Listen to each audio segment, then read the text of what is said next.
Hello everyone, I hope you are doing well. This is the 64th video in the Learning and Evolving from Past Practitioner series, a video series that aims to introduce important historical figures in the internal style of martial art and Shudao practice.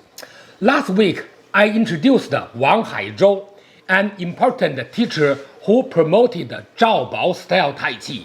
I received some interesting questions and comments from the community, so today's video will be a follow-up on Wang Haizhou and his practice. So let's get started. ZabaOfficial asks, quote, based on what you described, it seems as though Wang Haizhou made his practice more comprehensive by incorporating influences from many sources. However, gradually readjusting focus on specific skills over others is also how certain lineages gain their flavor. Is incorporating new influences in this way ever considered disrespectful to prior generations by dramatically changing martial practice? End quote. First of all, readjusting some specific practice in order to have a new expression in Tai Chi practice is a great way to keep developing a style over time. It is neither possible nor necessary to keep the practice exactly the same as the prior generation. In other words, as long as the later generations follow the same principle and maintain the fundamental practice as earlier generations, that is totally acceptable. It is especially true when making small adjustments. For example, when I teach my students, I can demonstrate different practices of different lineages to them, and sometimes I even let them choose which one they prefer. Then, if there is a dramatically changing martial practice, just as you mentioned in your comment, that dramatic change may result in the creation of a new style or a new branch.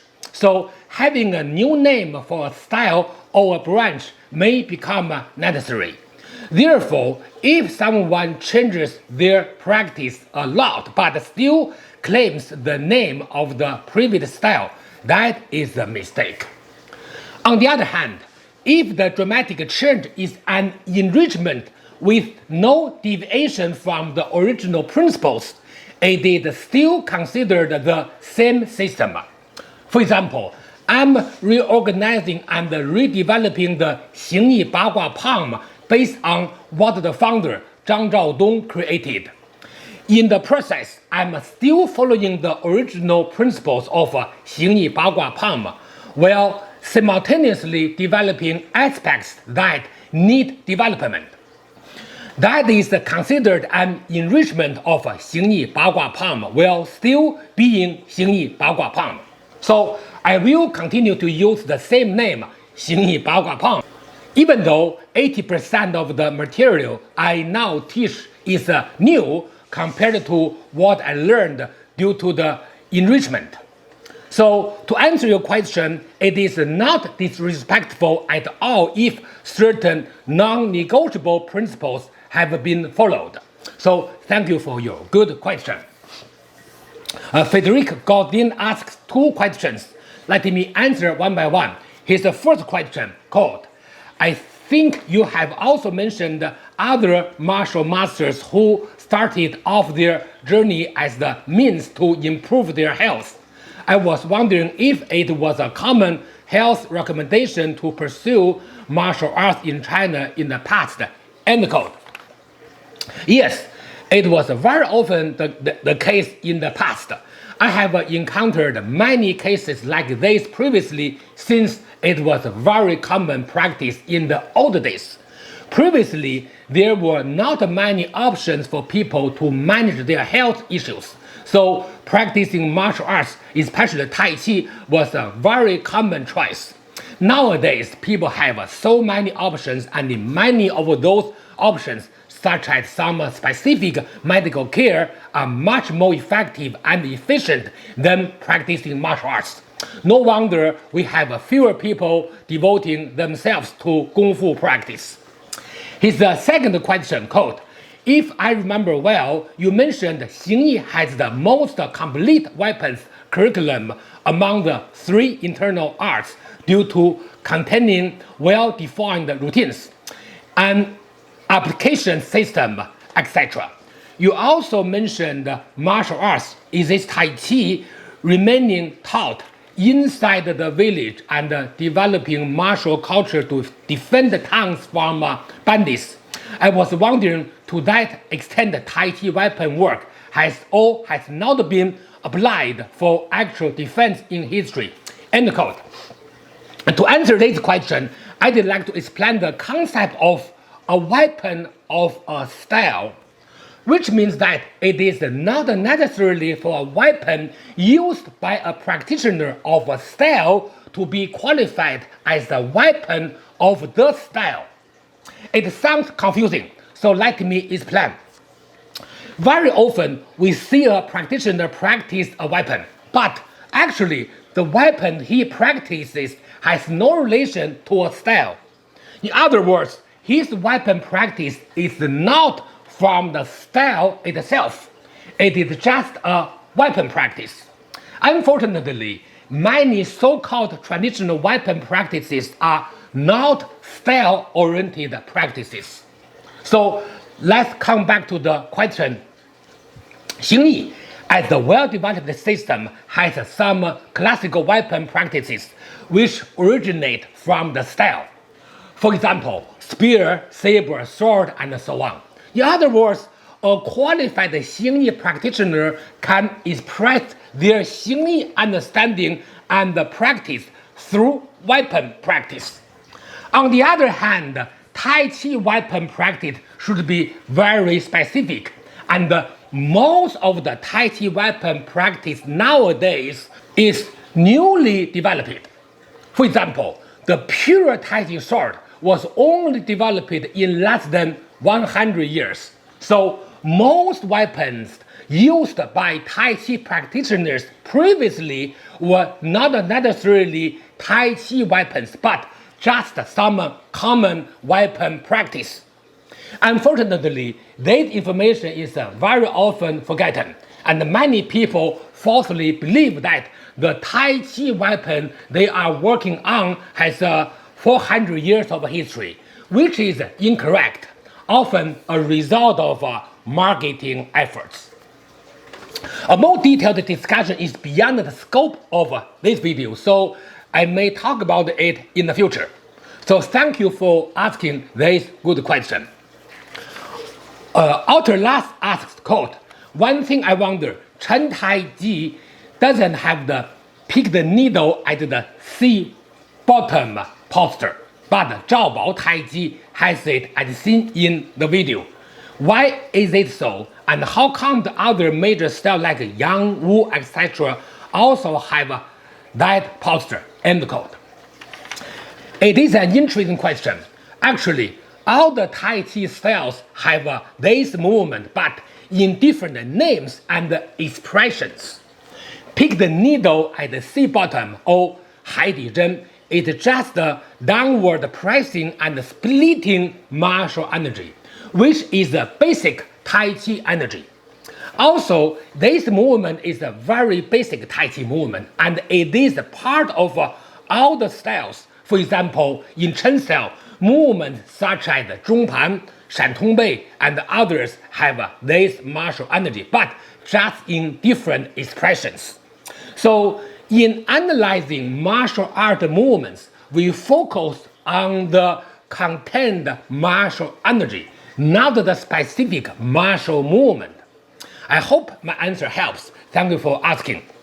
Now, let me talk about Wang Haizhou a bit further.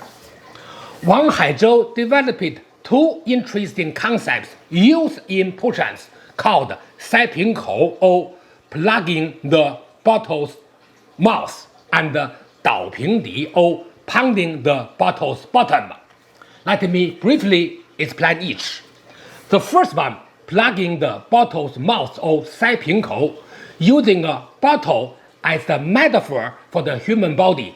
The mouth represents the critical passageway for the intake-output of breath and the discharge of internal power, such as the chest, abdomen, shoulder, and elbow joints. Plugging does not mean a rigid block, rather through 听进 or sensing energy, 接近 or intercepting energy, controlling acupuncture point and certain body parts. It involves sealing off the source of the opponent's power path at the very moment of contact, rendering them unable to generate force. This is an advanced control technique. The second one, pounding the bottle's bottom or 倒瓶底, using the bottle's bottom as the metaphor for the foundation of the lower body, such as the hips, knees, feet, and the dantian or the center of gravity. Pounding refers to the method such as cutting in with footwork, sinking power downward, or vibrating stomping, which destroy the opponent's structural stability so that they overturn as a whole, just like a bottle being struck at its bottom. This technique is frequently paired with plugging the bottle's mouth to create an opposing push and pull dynamic between upper and lower body to break the opponent's structure. These two interesting metaphors created by Wang Haizhou are worth mentioning here. Now, let's watch a demonstration of Wang Haizhou.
So that was all for today. I hope that follow-up video will clarify some misunderstandings and help practitioners understand Wang Haizhou and his practice better.